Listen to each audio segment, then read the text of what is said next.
The British Grand Prix, punting Dutch drivers into the wall, rain and extortionate ticket prices which employ only the most consumer-friendly tactics such as dynamic pricing, resulting in it only being more expensive to go to the Mexican, Monaco, Miami or Las Vegas Grand Prix. But British self-deprecation aside, due to being an ex-airfield, the British Grand Prix is quite wide, and this allows these big-ass dump trucks that we call F1 cars to actually race wheel-to-wheel, which makes it one of the better circuits. But now, let's get on to some important context you need to know before I talk about the Grand Prix. Like McLaren, who now have the fastest car, but are throwing away wins faster than they are throwing away drivers in IndyCar. And more questions by the day are getting asked whether Norris has that metaphorical dog in him. With the team bottling in Canada and Norris bottling in Imola, Spain and Austria, it makes you think if Magnussen hadn't thrown out his usual terrors in Miami, Norris might just be on the verge of ending it all.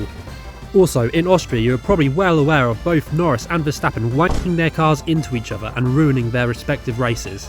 Well, the media was quick to gas up an impending 2021-like rivalry between the two drivers, and McLaren didn't help by posting on Twitter like they were an F1 Twitter account parasocially attached to the driver in their profile picture. However, Verstappen was quick to inform us on Thursday that we were in fact living in someone's Norris and Verstappen fanfiction. Like seriously, I haven't heard Verstappen do something like this for no one, not even his own girlfriend. We also heard some rumours that Red Bull had started threatening Perez with Ricciardo again, which doesn't make any sense, because what's the point of signing a contract then threatening to terminate it a month later? They should have never signed the contract in the first place. Maybe Red Bull are starting to realise that Verstappen alone can't outscore two competent drivers on the same team. On to Sainz now, and his chances of getting a seat are starting to fade quicker than Ferrari's chance at winning the Constructors' Championship this season, with his options being limited to just Alpine at this point, and Ferrari making sure Leclerc gets lapped every race now. On to qualifying now, and I'm starting to think Perez likes teens more than Drake,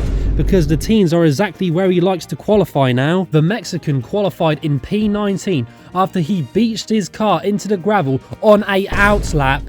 Afterwards, we then see Leclerc fail to make it to Q3. Q3 then ends with Alonso getting out-qualified by Stroll again, and Norris bottling pole, or at least that is what I'm going to assume because he finished third in the fastest car, and I couldn't even watch qualifying this weekend as I was in Sweden, and with Lord Latifi streams being taken down due to copyright, I had to find another way to watch the actual race itself, which I assure you was through completely legal means.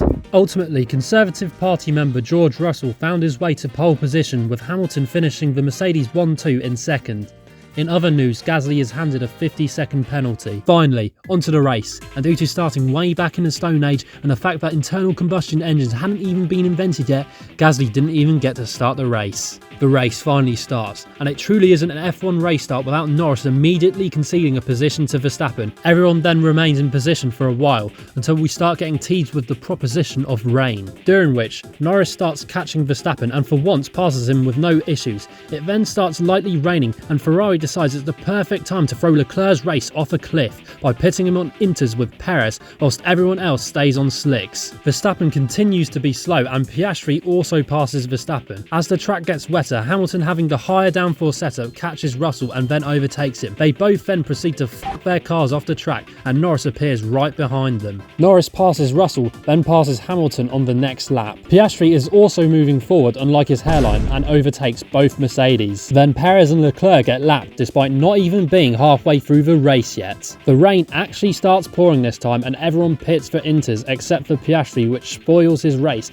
as he ends up behind Sainz. During this stint, in protest of the new Labour government, Russell retires from the British Grand Prix. Everyone pretty much stays in the same position during this stint, and then the track dries and everyone pits for slicks, with Hamilton on softs and Verstappen on hards, which is exactly where McLaren bottle the race win, as Norris pits a lap later than everyone else. Then on top of that, he pits for softs, which fell off very quickly instead of fresh mediums, which Piastri proves are the fastest. Consequently, Hamilton is now in the lead, with Norris in second and Verstappen in third.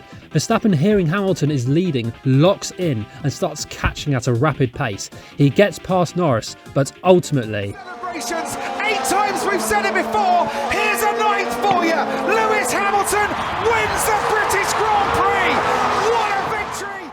At least Crofty delivered on the commentary this time and didn't give us another line as bad as Norris trumps Verstappen. After Hamilton won, Leclerc trundled along into P14. Sainz satisfied his fetish for finishing in P5, Aston Martin for once scored double points, and Albon snuck into P9 with freedom almost making it into the points. Hülkenberg finished in P6 again, and speaking of P6s, Perez is now P6 in the drivers' standings. He may have no aura, no race pace, no quali pace, no racecraft, no awareness and no motivation, but at least he is winning the Logan Sargent quali battle. Overall, one of the best races this season. 2024 has proven to be so much better than last year. The takeaways from this Grand Prix are that the Fred Vasseur honeymoon period at Ferrari is over, and he needs to prove himself as a team leader quickly before he meets the chopping block. Also, as much as we like to shit talk Ferrari strategy, I think we need to start slandering McLaren as well, as they have managed to bottle the victory for both of their drivers.